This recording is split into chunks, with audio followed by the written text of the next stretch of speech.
Hello, I'm Tokunbo. It's Tokunbo. Welcome back to my YouTube channel. Today we're doing a movie review on Dune, the most anticipated Dune. Let me give you a quick rundown on my thoughts. If you haven't read the book, I'm gonna give you a quick rundown of Dune. It basically surrounds Paul Atreides. Timothy Chalamet acts as Paul Atreides. He is the son of Leto Atreides the first, who Oscar Isaac plays at. The Atreides family, or will I say, or Duke, Duchess type of family. Obviously, they rule under the Empire. And the way it works is the Atreides family control a certain part of the galaxy. The Atreides family was sent to be the new guardians and the new protector and the new ruler of the planet Arrakis. Arrakis is a planet which has a very powerful substance called spice. And on this planet, there are already people on this planet. These people are called the Fremen people, which is where Zendaya is. She's a Fremen, and that's where her character will come in. Now, Arrakis was previously, will I say, ruled by the Harkonnen people. It is Vladimir Harkonnen, and the Harkonnen people ruled the Fremen people. They killed the Fremen people because they wanted the spice. The Harkonnen people are very rough, rugged people. They do not care. Now, the Atreides family, they are very influential, and the Empire is actually, will I say, he's not very thrilled. He's intimidated by the Atreides family, so he sends the Atreides family to go to Arrakis to be the new rulers of Arrakis. Leto Atreides currently is the Duke, and his son Paul Atreides is going to be the Duke once he is done with his ruling. Lady Jessica is Paul Atreides. Timothy Chalamet's mother, Rebecca Ferguson, acts as Lady Jessica. Now, Lady Jessica is not married to Leto Atreides. She's more or less a concubine because they're not married, but she is considered queen. Leto Atreides does love her, and Timothy Chalamet, Paul Atreides, does have the utmost respect for his mother, and she's seen as a queen, but she's not married to Leto Atreides. And so the way it works is, the quick rundown of the movie is they land in Arrakis. They're trying to settle into Arrakis. They send Duncan Idaho, who Jason Momoa acts as, to go to Arrakis before they get there, so everything can be set up when they get there. Their job is just to mine the spice.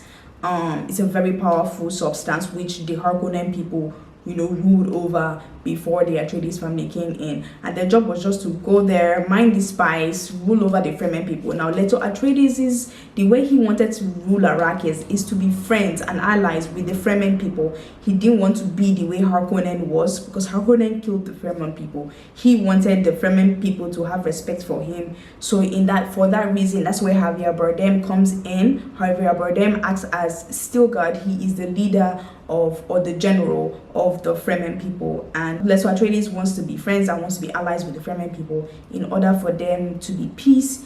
He understands that he shouldn't be in the Fremen parts of the land. He just wants to mine the spice and all of that. Honestly, the first 10 minutes of this movie makes the movie. You know how they say you truly know if you like a movie after you watch it for the first 10 minutes. Even from the first 4 minutes, I was already so into the movie. The cinematography in this movie is top notch. After all, it is David Villeneuve. If you've seen any of his movies, he is like the god of spaceship and sci-fi. From the beginning, Paul Atreides, his character is also such a very strong character. He has visions.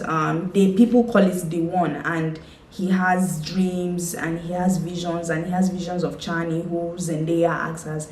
And there's just this whole thing with him not knowing what is false and what is true, and him just seeing visions of the future, and he's just trying to understand himself and his life and what his life is leading up to. They believe, some of them already believe, that Timothy Chalamet, he's just somebody who is going to become their savior, and Timothy Chalamet is showing signs of that just with his powers, and they can feel his presence. The costumes in this movie are just fucking lovely, and some people were like, it gives Star Wars vibe, and I'm like, how? This is just very, very fresh, very new, especially for people who did not read the Dune book, including me.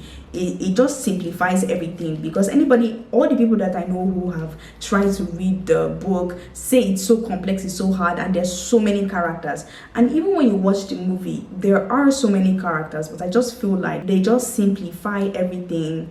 There's so many characters, yes, in the movie, but it's so simplified and it's so easy to understand, and it's just so lovely to see. Jason Momoa's character, Duncan Idaho, he basically is the general, one of the generals of combat, of defense, and Paul Atreides has a very close relationship with Duncan Idaho. Of course, Duncan Idaho trains him in combat, but he has such a lovely relationship with Duncan Idaho. He sees him as a friend, a confidant, a best friend. Will I say stepfather, even almost like he loves Duncan Idaho with all his might. And Jason Momoa's character is also very strong, especially if you've seen the series with Jason Momoa, who is the main character. A lot of that transfers into his character in Dune. He's just very intense in this movie, and I really enjoyed his character. I loved the pacing of Dune and the costumes, and they speak different languages, they do different like hand signs. It's so lovely, and it's just so broad, and I don't know, I have such an attraction for broad movies like that. Javier Bardem is also lovely in the movie, and by the way, Hans Zimmer is just lovely when it comes to music scores. The score of this movie is so beautiful, and when you're watching something and you just hear and it's just, I cannot even explain it to you because I don't want to spoil the movie for you, but I swear some scenes with the score of the movie just brings you into a different headspace. I swear, I watched some scenes and my eyes were literally watering from how some scenes were just so powerful and so intense, and you're just like, what am I watching? This is luxury. Hans Zimmer is just a lovely composer in general. Now let me say, because this is becoming an issue, especially on the internet now, I don't want to spoil it for you, but I will say that Zendaya Chani, her character, doesn't physically appear until 20 minutes towards the end of the movie. The only time you see her character is in Paul Atreides' head, when he has dreams of her or when he has visions of her. Her character does not fully physically appear until 20 minutes towards the end of the movie. Now the movie is about 2 hours 30 minutes or a little bit less, but that's basically what it is.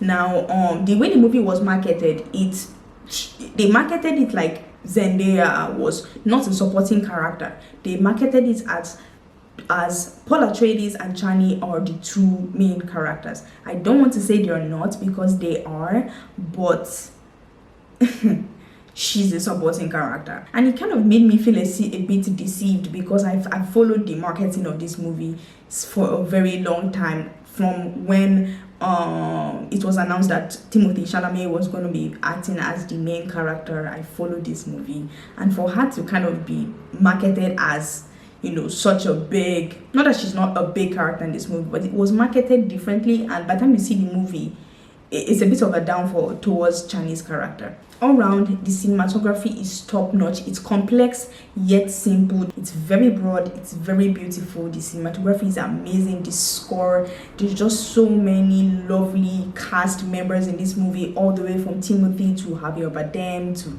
Skarsgård to Jason Momoa to Oscar to Rebecca Ferguson, to just beautiful people in this movie. David Bautista, who acts as Rabban. There's Josh Brolin in this movie. He acts as also a general.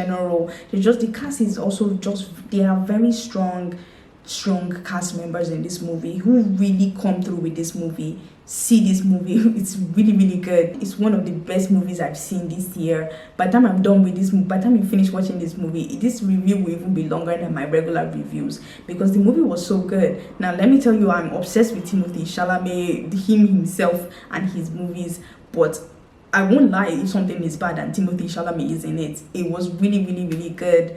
And mind you, Dune is going to have a part 2. It hasn't been officially announced yet, but when you watch the movie, you see Dune part 1, and that's because the way the movie ended, it looks like it's going to be a part 2. But obviously, they're gonna have to wait until to see how the movie, behaves on the market, and how I think it has been released to HBO Max, and they're also gonna see how it behaves there, and then obviously then they will announce there will be a part 2. But I have a hunch there's gonna be a part 2, but hopefully they market it the right way it was supposed to be marketed.